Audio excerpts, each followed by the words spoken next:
सभी बच्चों को नमस्कार। जय हिंद, वंदे मातरम। क्या हालचाल है? सब बढ़िया। 3 मई को एनटीए द्वारा नीट का एग्जाम कंडक्ट करवाया गया था। उसके अंदर बड़ा लीकेज होने के कारण उस एग्जाम को कैंसिल करना पड़ा और एनटीए के द्वारा नई एग्जाम डेट घोषित की गई 21 जून 2026। वार है संडे। ठीक है, इस दिन योगा दिवस भी है और बच्चों से विशेष तौर से करवाया जाएगा योगा। ठीक है, तो ये तो बात हो गई परीक्षा के बारे में और आपको ज़्यादा से ज़्यादा रिवीजन करना है और टेस्ट ज़्यादा से ज़्यादा देना है। ठीक है, अगली बात, ये दिलावर साहब हमारे राजस्थान के शिक्षा मंत्री बड़े दिल वाले हैं और ये बड़े दिल के साथ ही बड़ी बात बोलते हैं। इन्होंने कहा है नीट पेपर लीक कोई बड़ी बात नहीं है। साहब, आपके लिए कोई बड़ी बात नहीं है, लेकिन एक मिडिल क्लास फैमिली के लिए, मध्यम वर्गीय परिवार के लिए बहुत ही बड़ी बात है। एक किसान जो जागीरदार के सामने कृषक रहता है, जो साल भर मेहनत करता है, मजदूरी करता है और जितने भी आय होती है उनके बच्चों को लगाता है, बच्चे के लिए कोचिंग फीस भरता है, हॉस्टल की फीस भरता है। मेरे सामने की उदाहरण है सर, जो उधार पैसे लाकर 2 के ब्याज से 3 के ब्याज से और बच्चों की फीस भरता है, उन्हें नीट की तैयारी करवाता है। 5-5 लाख रुपए उनके सर ऊपर ऋण है। और कई ऐसे उदाहरण भी देखे हैं जो रिक्शा चालक होते हैं, जो टेम्पू चलाते हैं, उनके बच्चे भी नीट की तैयारी करते हैं। वो भी दिन में कमाते हैं, शाम को खाते हैं और बच्चों के एग्जाम फीस भी भरते हैं। और आप बोल देते हो पेपर लीक कोई बड़ी बात नहीं है। क्या ये बात जायज है? ये बात जायज नहीं सर।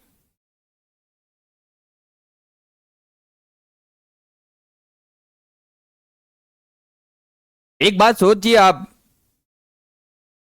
जो रिक्शा चालक है दिन भर बेचारा इधर उधर ग्राहकों से पूछता फिरता है। 50 में नहीं 30 में 30 दे देना, आप रिक्शे में बैठिए आप। लेकिन आप इस बात को नहीं समझोगे कभी, बिल्कुल नहीं समझोगे। क्यों समझोगे? आप तो ऐसे में बैठे रहते हो। आपको काई को गर्मी लगती है? आपको नहीं लगेगी गर्मी।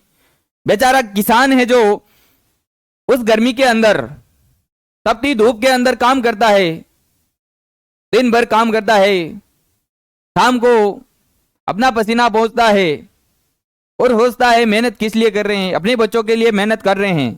दिन भर मेहनत करता है, यही सपना संजोए रखता है कि बच्चों को पढ़ा लिखाएंगे, बड़ा ऑफिसर बनाएंगे, बड़ा डॉक्टर बनाएंगे। और सब कुछ जो कमाता है वो वहां बच्चे के लिए लगाता है। लेकिन आप के जबान से एक शब्द ही निकलता है, ये कोई बड़ी बात नहीं है। बहुत अच्छी बात बोली आपने, क्योंकि अब हमारे शिक्षा मंत्री जो है,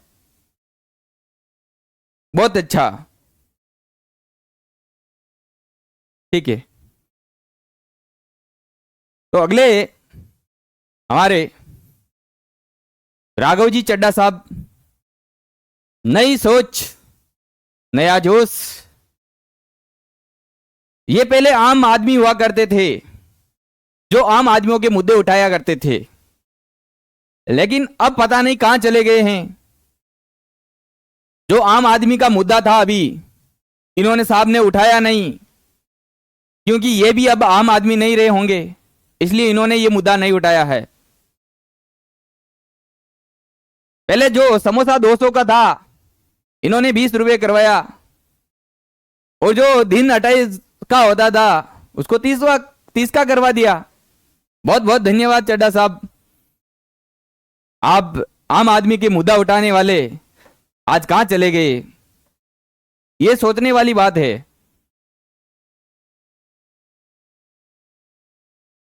और ये धर्मेंद्र जी प्रधान साहब है हमारे भारत के शिक्षा मंत्री माननीय।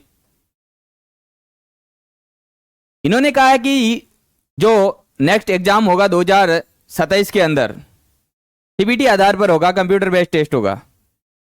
आप मुझे ये बताइए क्या सीबीटी ही इसका समाधान है? यदि सीबीटी आधार पर यदि एग्जाम हो जाएगा तो क्या कभी लीक नहीं होगा? अरे जहां पर लीक पॉइंट हो तो वहां तो लीक होना श्योरिटी है, लीक तो होगा। आप साबुन लगा लगा के काम चला रहे हो। जैसे आपको पता है हमारे घर पे कोई मटका फूट जाता है, छोटा सा छेद हो जाता है कहीं, तो अपन वहां पर क्या करते हैं? साबुन लगाते हैं। ठीक ही आप उसी प्रकार वो लीपापोती कर रहे हो, वहां पर साबुन लगा रहे हो। साबुन की जरूरत नहीं है सर, पूरे मटके की नए मटके की जरूरत है, नए सिस्टम की जरूरत है। इससे कुछ नहीं होने वाला है। 2024 में भी पेपर लीक हुआ था, का क्या हुआ? उस समय भी आपने कहा था कि अब कुछ लीक नहीं होगा, हुआ ना? अभी हो गया वापस। उस समय क्या हुआ? कुछ नहीं हुआ, लीपापोती कर दी गई। बस नया एग्जाम हुआ, नई डेट आई, बच्चों का कहीं बच्चों का सिलेक्शन हुआ, बच्चे खुश, जिनका नहीं हुआ वो नाखुश। वापस सब शांत हो गया मामला।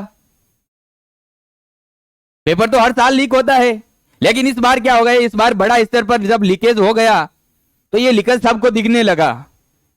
हर बार क्या होता? थोड़ा थोड़ा टपकता है, थोड़ी थोड़ी बूंदे टपकती है, जिसके कारण वो सोख जाती है, दिखती नहीं है किसको। तो सिस्टम बदलना पड़ेगा सर, इससे नहीं चलेगा।